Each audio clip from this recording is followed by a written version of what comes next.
ये वीडियो आप सभी के लिए बहुत इंपॉर्टेंट है क्योंकि इस वीडियो में हम ह्यूमन हेल्थ से रिलेटेड कुछ बेसिक पॉइंट्स जानने की कोशिश करेंगे जो कि आपको पता होना चाहिए और ये सभी पॉइंट्स आपको आगे तक काम आएंगे।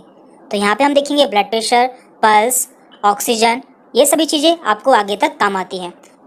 तो सबसे पहले हम बात करते हैं ब्लड प्रेशर की। तो देखिए ब्लड प्रेशर क्या होता है। ब्लड जिन नलिकाओं में बहता है या फिर जिन कैपिलरीज में सर्कुलेट होता है उनकी वॉल्स पर जो प्रेशर डालता है। मान लीजिए ये हमारी नलिकाएं हैं, ये हमारी कैपिलरीज हैं और इसके अंदर ब्लड सर्कुलेट हो रहा है, तो ये इनकी वॉल्स पर जो प्रेशर डालता है दोनों साइड में, उसे हम ब्लड प्रेशर कहते हैं। और ये ब्लड प्रेशर दो टाइप का होता है, सिस्टोलिक एंड डायस्टोलिक। तो यहाँ पर सिस्टोलिक ब्लड प्रेशर हमारा ऊपर का ब्लड प्रेशर होता है, जबकि डायस्टोलिक ब्लड प्रेशर हमारा नीचे का ब्लड प्रेशर होता है। तो हम यहाँ पे जानेंगे कि ब्लड प्रेशर नॉर्मल कितना होता है और हम कब मानेंगे कि हमारा ब्लड प्रेशर बढ़ चुका है। तो देखिए यदि किसी का ब्लड प्रेशर ऊपर का 120 होता है, यानी कि उसका सिस्टोलिक ब्लड प्रेशर 120 होता है और उसका डायस्टोलिक ब्लड प्रेशर 80 होता है, तो इसे हम नॉर्मल ब्लड प्रेशर मानते हैं, यानी कि वह व्यक्ति बिल्कुल स्वस्थ है। और इसके अलावा यदि किसी का ब्लड प्रेशर 130 हो जाता है ऊपर का और नीचे का 85 हो जाता है, तो ये ब्लड प्रेशर भी नॉर्मल माना जाता है, यानी कि उसका ब्लड प्रेशर अभी कंट्रोल में है। और इसके अलावा यदि किसी का ब्लड प्रेशर 140 ऊपर का होता है और नीचे का या फिर 90 हो जाता है, यानी कि यदि ऊपर का 140 हो या फिर नीचे का 90 हो, तो इसे हम थोड़ा सा बढ़ा हुआ ब्लड प्रेशर मानते हैं।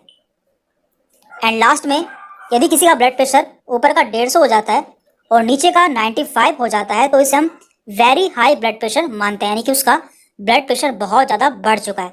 और ऐसी कंडीशन में हमें तुरंत डॉक्टर के पास में जाना चाहिए क्योंकि ये इमरजेंसी कंडीशन होती है। अब बात करते हैं ऑक्सीजन लेवल की। तो देखिए जो भी हम सांस लेते हैं उसमें कई सारी गैसेस के साथ में हमारे अंदर ऑक्सीजन भी जाती है, जो कि हमारे लंग्स के एल्वियोलाई पर जाकर हमारे टिश्यू से एक्सचेंज होती है और हमारे ब्लड के थ्रू पूरी बॉडी में सर्कुलेट हो जाती है। तो इसका लेवल कितना होता है ये भी आपको पता होना चाहिए। तो हम देख लेते हैं। तो देखिए ऑक्सीजन लेवल को हम ऑक्सीमीटर से मापते हैं, ये भी आपको पता होना चाहिए।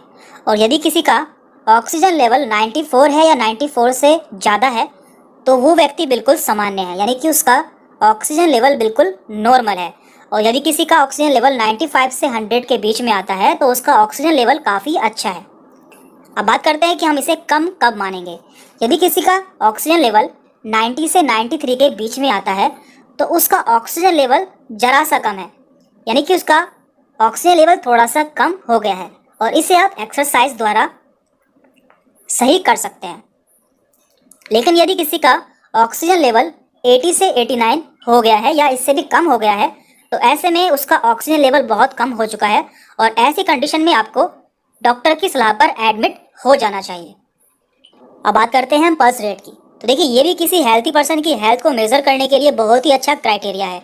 हम जानेंगे कि किसी नॉर्मल पेशेंट का या व्यक्ति का पल्स रेट कितना होता है।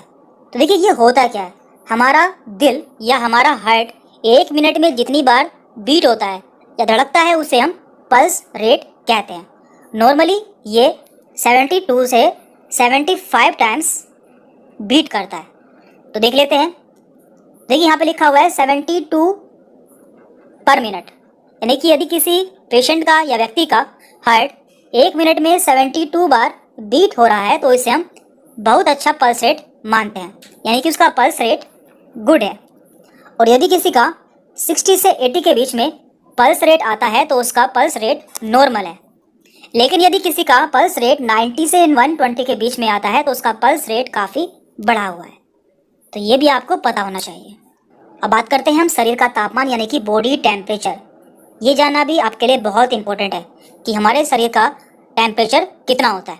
तो देखिए इसे हम थर्मामीटर से चेक करते हैं और यदि किसी का बॉडी टेम्परेचर 92 से 98.6 के बीच में आता है, तो उसे बुखार नहीं है, यानी कि उसका नॉर्मल बॉडी टेम्परेचर है।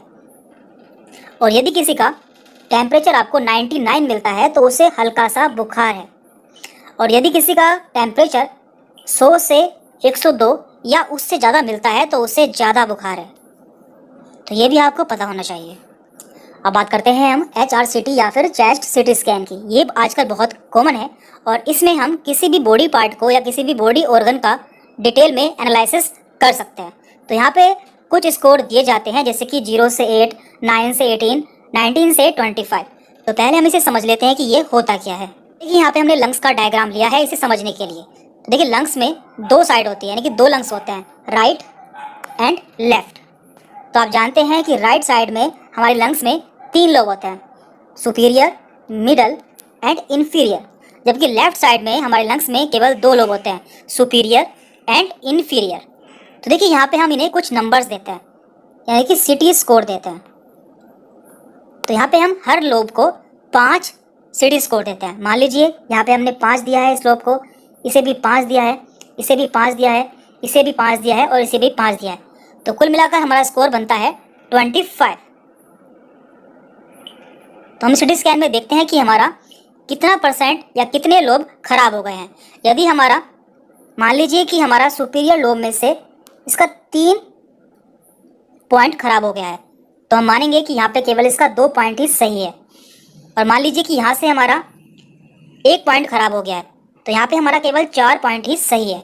तो इस तरह से हमारा स्कोर बैठेगा, यहाँ का 5, यहाँ का 5 एंड यहाँ का 5, 15, 15 और 4 19, 19 एंड 2 21, यानी कि हमारा 25 में से 21 स्कोर आएगा। इस तरह से हम सिटी स्कोर में देखते हैं कि हमारा लंग कितना डैमेज है या उसमें कितना इन्फेक्शन हो चुका है। तो आप इसे समझ गए होंगे। तो वापस से आते हैं अपनी स्लाइड पर। तो देखिए यहाँ पे दिया हुआ है, यदि किसी का HRCT यानी कि high resolution computer tomography score 0 से 8 के बीच में आता है तो उसे माइल्ड इन्फेक्शन है, यानी कि उसे हल्का इन्फेक्शन है या उसे अभी इन्फेक्शन की शुरुआत हुई है। और यदि किसी का HRCT स्कोर 9 से 18 के बीच में आया है तो उसे मॉडरेट इन्फेक्शन है।